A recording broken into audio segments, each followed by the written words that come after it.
the Gravis for those counting at home. As Smeb might need to watch out. Zinzao waiting in the brush. The heroic charge does come in here, then he's just dead. Steadcraft pass presence goes down, and it's not going. Viper and Lahenza looking for this gang onto Yuumi. Sorry, onto the Sivir. Prey gets under the turret though, and the final chapter's in the wrong spot. Tarzan's going to join up. You and Me is there, and Prey is going to fall down under the turret, but the KT were on Rift Herald, so a little bit poor to see Prey go down there. He should have disengaged a little bit early. Yeah, wasn't actually quite able to get past. Re-engage. Okay, Snowflower in trouble as Tarzan's going to get knocked up by the depth charge. Snowflower goes back in, has himself the stopwatch's score, is trying to lumber his way forward. The flash to get Snowflower out of trouble. True Shot Barrage finishes off the kill, and now the minion waves here, and Score has to get the hell out of dodge. Another great You and Me as there's the belly bob. Score goes golden as well to keep him alive, but the flash from Tarzan. Audacious charge gets in. Wind becomes lightning, and a double kill for Griffin. And now this turret's going to go down. 12 minutes on the clock, so all of those turret plates going over to this Ezreal Yuumi lane. Opened up an insanely massive gold lead. There's 6,000 gold ahead already. Yep, you were talking about the double klepto, but I think this goes a little bit beyond that. Sword up towards the top side, we were talking about this lane turning, but the whole game. Make sure they're not getting dove. Otherwise, look at this. Yep, that is just the last Q landing, and Viper's going to pick up the solo kill onto Prey. Well, felt like a solo kill. There was a cheeky little Yuumi that started that one. Legendary history. There's not the Ashe. It's not the Doesn't Jhin. have a bow and arrow, Papa Smithy. It's not the Ezreal itself. The Prey champions is Smeb. He's looking for it. You and Me does come out. He wants the Yuumi. There is the ultimate as Score finds it, but the final barrel's going to do it. Explosive cast. Yeah, well, Smeb's going to flash very early in this one, but the Prowling Projectile does find him regardless. It's going to take a while to kill the Poppy, but he's still definitely dead. Score might follow the same fate, though. He's going to get knocked up underneath his turret. So much displacement as he flashes eventually. Snowflower just trying to tank the turret for his team, and does so beautifully. It feels like he's just cheating. It just feels like he has more gold than anyone we've seen. I don't think he's high rolling on Klepto. I think he's just getting every CS, killing people. And you're like, oh, not much is happening here. He also had the Kai'Sa pop-off game, so... Yeah, and he might just be popping off right here as the final chapter comes in once again. That's the route. Onto Score, going down low, but there from downtown, Viper comes in. Does land the True Shot Barrage, and now the fight is on. Prey has a spell shit in the backline, goes into his stasis, but Sword has found him in that backline. The Yuumi falls, but I think the damage may have been done. Now Viper coming in to try and clean this one up. He's got full health, and he's looking for more. Tarzan grabs that kill. Chovy comes into the back. So much damage. See whether they can get some vision over the wall. You can see that blue trinket is available for Prey, but he's just not going to be able to get to this pit. You can see Chovy, he jumps over the wall, trying to spot out to see where the score was actually going to be. Prey and Smeb underneath this turret is not going to be enough to stop this push from Griffin. Sword still doing a lot of damage here to Smeb, stacking up that Black Cleaver, as Viper is going to tear this turret apart. Meanwhile, fight on towards the top side as Chovy's diving in. Steadfast presence is there. No, it's just the ult from Tarzan. The dive in from BDD, landing the Qs to get the knockouts. But Tarzan is still so strong. He does have the World Ender. 30% of his health bar is still there. Infernal Chains are going to land, but BDD can't do it by himself. It's a double kill for Viper as he's continuing to land every skill shot.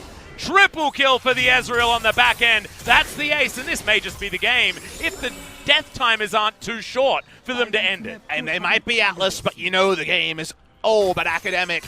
These fights from Griffin are very much not even coming in at the right time, not even fully 5-man committing. We saw how heavy the wallet is, Papa Smithy. They're just smacking him with it over and over again. And you need to, right? Because it's a team fight comp from KT. They're definitely set up to win. That's why they're competitive. Many thousand golds down until they're not.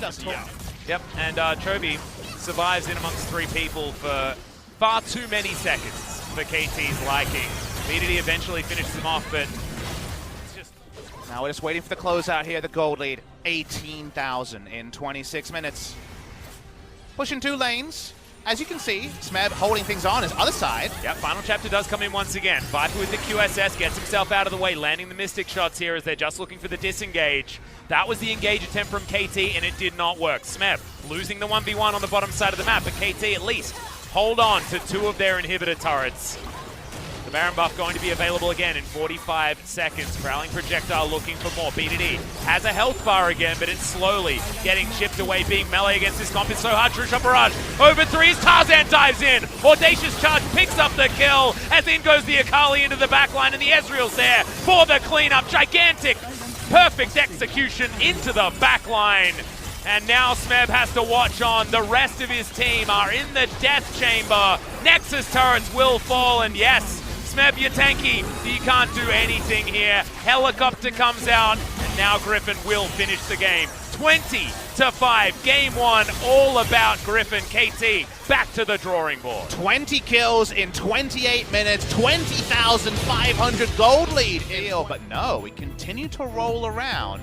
Seems like it's Aatrox top, Zoe mid, and that Pike in the AD carry position for Griffin. Heal. But it is a Guardian between the duo. Yeah, buffer block coming in here as another Bone Skewer comes out. Snowflower already down to half health, did get the Aftershock, and that's what keeps him alive, but not for long. Heal comes out eventually, that's going to be first blood at level 1. Aurelia to the tune of a very small amount. As far as cooldown, but he missed the undertow, picks up the axe, however, still gets the flash out and lands the second one. Good knockup comes in from Sword. Umbral dash, but now the twin Disciplin's comes in and scores, looking for that kill. Gets the follow-up. First blood goes to Griffin, but Permafrost is here. Score now looking for Sword. This himself out of the way. Ocean Drake at 5.5 minutes. Pretty good one here for Griffin with almost everyone on the map apart from Sword. Is now food for Griffin. They're going to return to him. Yep, they'll dive on forward. Snowflower in trouble as Viper comes in with the death from below. Does give Yuumi a big old assist with some Wayne. The deep water dive heading forward as the prowling projectile lands. BDD immediately with the cleanse. It's a 2-for-1 special on that Sleepy Trouble Bubble as well. I'm about a 5-for-5. You can see that now. We're going to try and find the ultimate from Score, and he lands it onto Sword. Sword ults, tries to get himself out. Doesn't quite get too much out from Griffin's ultimate from the Yuumi, but otherwise they're still going to start off this fight. That's going to be the death from below landing. Only one reset, however, as BDD gets turned on. Emperor's Divide was decent, but the Zoe gets the double kill. Olaf finishes it off as Snowflower, last man standing, and the Lux gets... Aatrox doesn't get the passive reset here, so the Bloodwell isn't available for Sword, because he wasn't available to get an assist.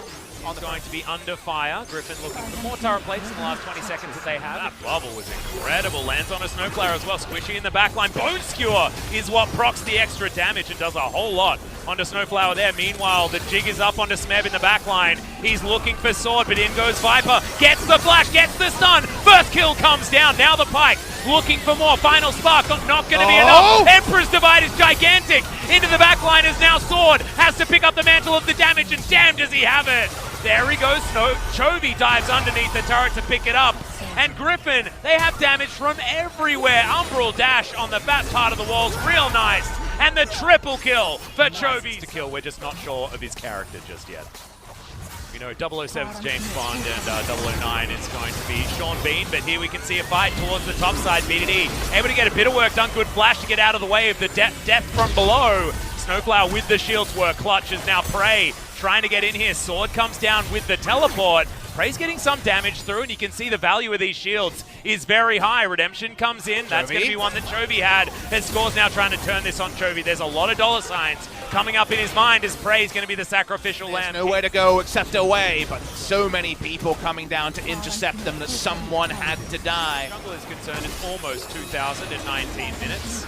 Compared to game one, I agree with you, Alex. I think something like Aatrox and Olaf would probably be able to pull it down bot side. Yeah, final chapter comes in. That's going to be the stun out of Viper as well. Death from below is all too easy. Looking academic on this map for Griffin as they'll take down the inner turret. Pressure mounting around the map as inners in every lane are getting brutalized. LCK fans everywhere getting flashbacks of a bad time, of a dark time, of a loss to G2 and a elimination from MSI. Deadly effective. Speaking of effective, Baron's low. Yep, BDD had to run past the kiddie pool. The Baron does fall down. Sword, nice knock up. In fact, BDD is just getting booped around in this fight. The Emperor's Divide is there. BDD surviving for a long time, but Sword eventually grabs it. That's going to be the reset as well. Look at the gigantic damage of this Griffin squad. It's going to be their third ace of the game. The Umbral dash coming in from Sword. Doesn't have another one as Sword gets behind the wall, but he knows. Tarzan just diving in, Chovy backing them up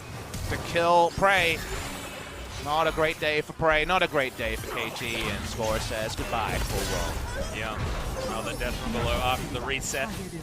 And Griffin now circling. They are certainly worse than sharks in the water right now. We're Australians, we know all about sharks. He'll probably stop after he was super far ahead, because now the needlessly large rods and Magi is not necessarily core items as you get towards the mid-game, unless you're sitting at 0-0-18 like he is. Griffin will get rid of the last 2 remaining inhibitors, and now they're circling once again. This Nexus is... If I was that Nexus, I'd be real scared. If something going wrong, his score is going to go wide on the ultimate. Final chapter does come in. Smeth's looking for his fountain, but the Nexus turrets are going to fall. The You and Me gets Lance out of trouble. He is just dancing around KT so beautifully, and the Nexus is going to fall before any member of KT even goes down. Griffin with utter... Like to avoid. Absolutely, and equal first with Kingzone at the moment. So a Griffin in spring season would have been outright first at this stage, but not to be the case just yet, having fallen already. It was just a very, very fast series, and we're already up to the MVP interview, so let's throw it over to Jisoo. Thank you very much, guys. This is Jisoo with today's in-over translation, and we're going to be hearing from Viper, Lehan's from Griffin, climbing up to the first place. Bot lane was the key of Griffin today, so how was today's game? 오랜만에 경기해서 Well, it has been a while since we played in LCK. We had a bit of a break, so it feels really nice to pick up a win. Yumi was awesome on your side. So Lehan, how do you rate your Yumi by yourself? 잘릴 때 가장 잘하는 챔피언. I'm trying to play champions that are good at not getting cut out. Yeah, Yumi, her biggest strength is not getting cut out, so... Well, if I don't get cut out, it's easier for my players to win, so with Viper, I'm really confident with this pick. The Viper, is Lehan's okay to talk a lot? Yes, I agree. 자, 1세트는 이즈와의 조합이 굉장히 환상적이었어요. 경기 마지막쯤에 KT가 정말 잘 밀고 들어왔었는데 KT actually opened a very good fight. However, Griffin was already in a big lead, so how was that team fight overall? 이때 싸움이 났길래 Well, we had a team fight over there, so I was like rushing down. But they went all in to me, so I thought it was a little bit very dangerous, but we kind of did well, and we were able to pick up a win over there. So were you confident in that fight? 저는 항상 자신감이 있고 I'm always confident, so I knew that we were gonna win. 역시 바텀 듀오의 조합 환상적이었습니다. Fantastic teamwork from your bot laners. And Ezreal pick up a triple kill and end up the game in number 1. Game number 2 is Pyke and Yumi. It was actually once in other league, so did you guys prepare in advance? 그냥 사실 유미를 잡았을 때부터 하고 싶었는데 Well, just as we locked in Yumi, 서포터 나오니까 I really wanted to play Pyke. So we were waiting for them to finish their bot composition. 바이퍼 선수의 여러 가지 원딜, 또 The Viper, you are good at both AD carries and non-AD carries. Ezreal, Sivir, Lucian, Pyke. So there are a lot of competition available with Yumi. So what's your favorite? 파이크가 제일 재밌는 거예요. We actually tried with Vlad as well, but I think Pyke Yumi is the best. 예. 이게 원딜은 Well, it's really slow to play with AD carry champions, but it's really fast to play with Yumi and Pyke. What about you, Lehan? As a player for Yumi, what's your favorite composition? 저는 웬만하면 제가 유미하면 되게 좋아해서 Well, I like every situation that I get to play Yumi, so except Vayne, because Viper actually prefers Vayne a lot, so except Vayne, I'm always happy. 꺼내기 어려울 것 같은 느낌이 듭니다. 자, 리엔즈 선수가 현재 3전 전승 유미에게 Your Yumi is on 3-0. 안겨주고 계십니다. 다음 경기가 SKT인데요. And your next opponent will be SK Telecom. Huge hype going around. 또 나올 수도 있을까요? Are we gonna see another Yumi? 절대 안 잘리기 때문에 Yes, I never get cut out on Yumi, so I guess I'm gonna play Yumi. 가슴속에 아주 오랫동안 담아두셨던 것 같습니다. 오늘 MVP 정말 Congratulations once again on your MVP and Viper. 경기 어떤 식으로 임하실지 How are we gonna prepare the SKT series? 네. SKT 경기도 오늘처럼 Just as today, I'm gonna do my best to pick up a win. 인터뷰 감사합니다, 여러분.